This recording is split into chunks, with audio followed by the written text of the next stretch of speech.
Lenovo has launched yet another smartphone in the budget segment called the K8 Plus with same design and configuration as the K8 Note. You're watching India Today Tech, and in this video we're going to unbox the K8 Plus and also show you how it is different from the K8 Note, if at all it is. We have the 32GB variant of the phone that comes with 4GB of RAM. The chipset used on this is the MediaTek Helio P25, which has 8 cores and supports dual camera. The screen size is also smaller than the K8 Note at 5.2 inches, and the phone comes with dual camera setup with 13 and 5 megapixel sensors. There's also a dedicated music key and Dolby Audio, while the screen has Corning Gorilla Glass 3. The K8 Plus is a second phone from Lenovo that comes with stock Android interface. The company has forever abandoned its own Vibe UI and switched to pure Android. Though we did find some optimization issues with the K8 Note, the company says they will be fixed and the same will appear on the K8 Plus as well. Okay, so this is the K8 Plus, guys, in the same Venom black color as the K8 Note. But notice the dual cameras are flush with the rear surface. There's no bump. The design overall looks exactly the same though.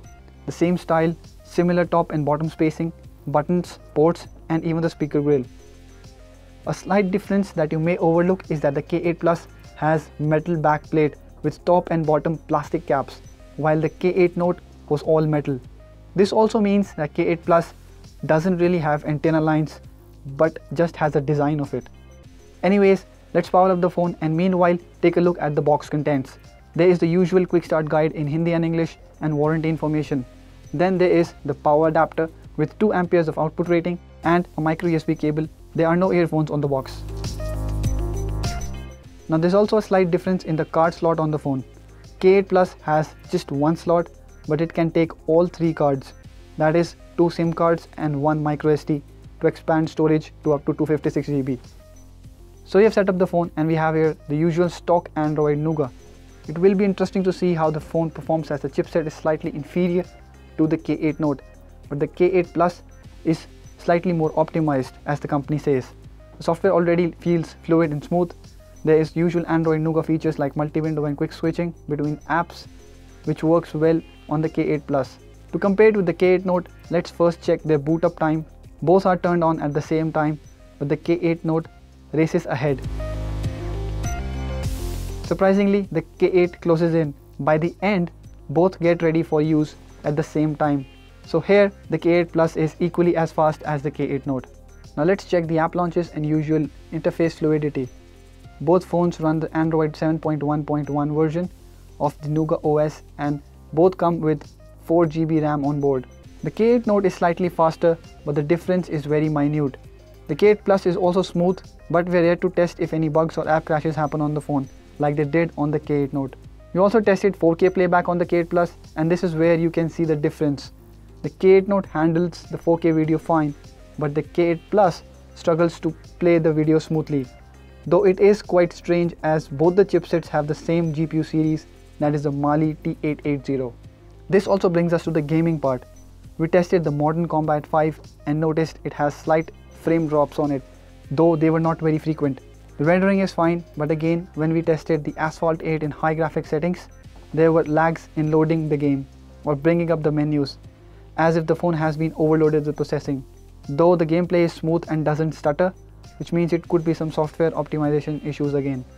Talking about the display, it has a 5.2-inch panel with full HD resolution, that is a 1080p resolution.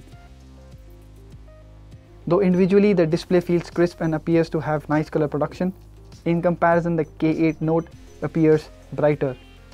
But both have very good viewing angles and clarity for the price. In the camera department, Lenovo says it has made some changes to the setup used on the K8 Note. Though specs wise the rear camera on the K8 Plus is same, we did notice it has improved autofocus performance, especially in the depth enabled mode. Though there is still a lot of lag in capturing the images, especially the bokeh shots, but they do come out much better.